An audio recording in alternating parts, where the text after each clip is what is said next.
Over the next few days, we're going to be talking about one single word, a word that is at the core of what we believe as Christians, and that is the word grace. So let's start with a simple definition. Grace is this: grace is God's unmerited favor.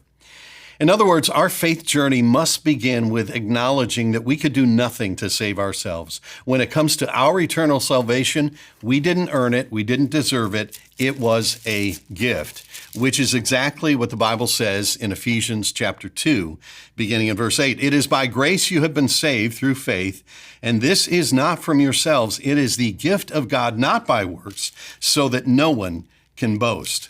Now, this may sound strange, but I think of grace every time I eat one of these candies, a Lifesaver.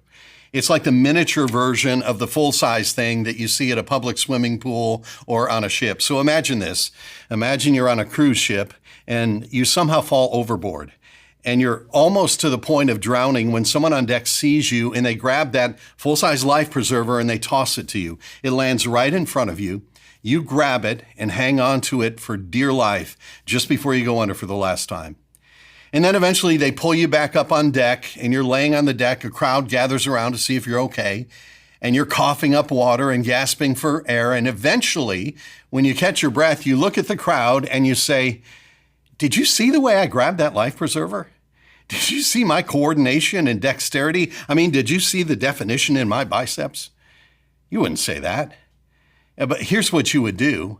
Instead of bragging, you would seek out the person who threw that life preserver and thank them for saving your life.